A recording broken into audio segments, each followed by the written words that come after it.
This is David with High Performance Stoicism. I want to answer the question, is Stoicism about numbing feelings? Is the point of Stoicism to numb your feelings? And even if that isn't the point, will there be a tendency to numb your feelings if you practice Stoicism? Now, it's easy to see why people would believe this about Stoicism, and I'm not just talking about people who hear about it here and there. I'm talking about people who read certain texts, say from Epictetus. Is that what the Stoics are going for? Because there is something important about emotions that the Stoics want us to recognize. And here's why people would think that Stoicism is about numbing your feelings. The first thing is it's what the Stoics say. The Stoics do say things that might lead someone to believe that. And a second factor to keep in mind for why people might believe that is because of the translations that are made of some of the key terms. So, in order to answer the question, we're going to use those materials. We're going to look at what the Stoics actually say. We're also going to get into what the Stoic theory really is. And number three, we're going to consider those terms and how they could be mistranslated for certain contexts to give people the belief that, all right, the Stoics want me to numb my feelings. But right now, I'm going to give you the answer to the question. The answer is emphatically no. Stoicism is not about numbing your feelings. And I think a great way to see this is to look at Marcus Aurelius's meditations and see what he is doing in book after book. What is his aim? Why is he doing certain things? And what's behind it? Now, let's start off with a Marcus Aurelius quote, and this captures a good deal of what Stoicism is. Marcus says, "Salvation in life comes from always seeing everything as it really is." End quote. And what is he looking at to see how it really is throughout the meditations? He's looking at how he feels about certain things. And for some of these feelings, he is trying to counteract them by engaging his reason in certain ways. He's trying to change the perspective that he has on certain things. And he does a number of things to bring himself into a more rational state of mind. So, what feelings do his different writings in the meditations? What feelings are exhibited? It's pretty clear that Marcus is resenting some of the encounters he has with other people. So, what does he do for that?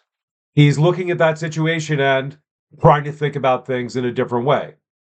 Another thing that he does is at many points, Marcus is recognizing that he's not really being social and working for the common good. And that's why he reminds himself to not only be rational, but also that he's a social being. And there's also clear evidence that Marcus thinks a lot about what other people think of him. And so he has some feelings about that. It bothers him.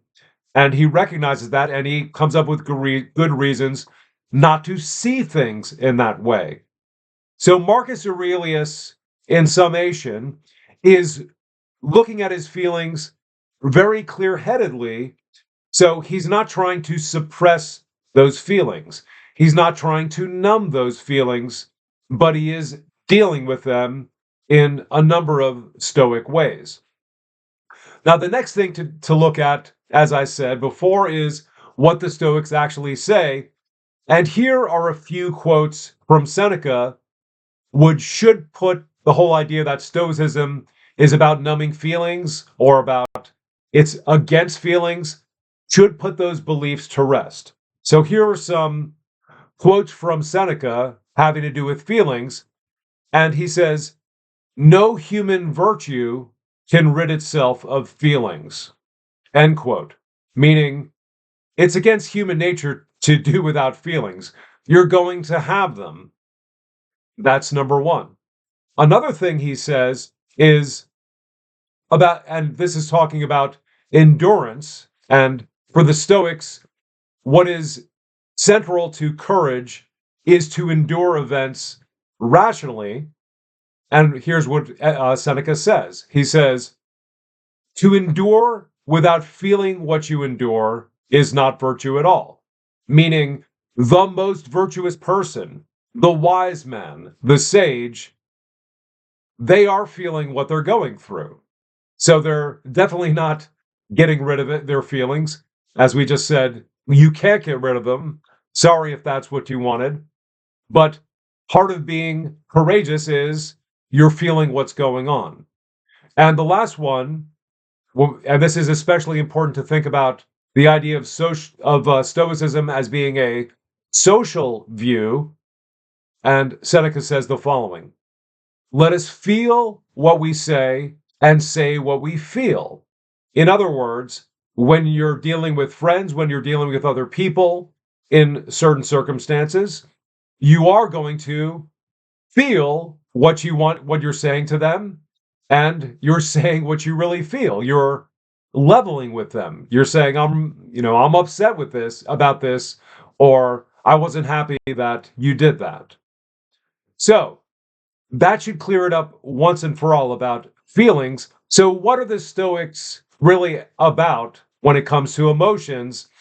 And this is where the issue of translation comes in, because the term that is translated as passion or emotion, the term is pathos in the singular, pathe in the plural. Everybody who writes on this will say there is no perfect translation for this. There's no perfect English word that fits what the Stoics are talking about in every context. And here's why we should get into the theory a bit, because that'll tell us what the Stoics are saying.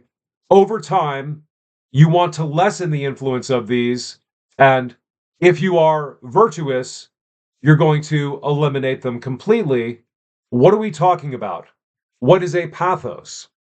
And a pathos, as the Stoics define it, is a disturbance of the mind that goes against reason or can't be controlled by reason.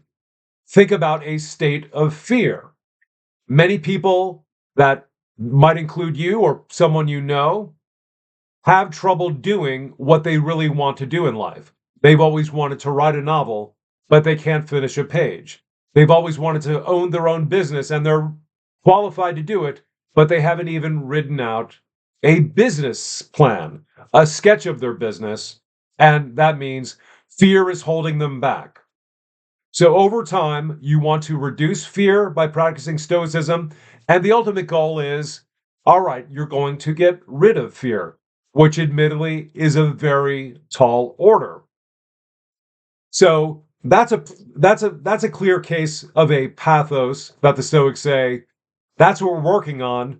The disturbances of the mind that hold us back from doing what reason tells us is best. Now, let's talk about a couple of other things that they consider pathe. And one of them is pity. And let me just give you the general category. All these things that are translated as a pain, it's a irrational contraction of the soul. Here are some examples that the Stoics are saying, let's work on getting rid of these. Pity, envy, resentment, and sorrow. So sorrow is not simply grieving over, let's say, the death of a loved one.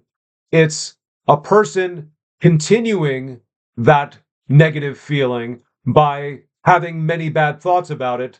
So it continues over time and on and on. So take those things and think about your life without them.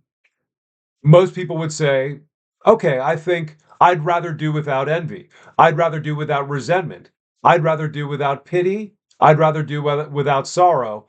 And that's what the Stoics are saying. We want to work on minimizing them and dealing with them, combating them at different points, using a whole array of techniques. But ultimately, we want to get rid of them. So there's nothing in the whole of Stoicism that's telling you to numb your feelings. Actually, see things as they really are. And if you're feeling afraid, that's the only way that you're going to move into action mentally and know which tools to use to reduce your fear and then move forward. So that is the answer. That's what's behind my answer of no. Stoics don't want us to numb our feelings. Now, if you like this video, like it. Please subscribe. Tell me your comments, what you think about this, and we'll see you in the next video.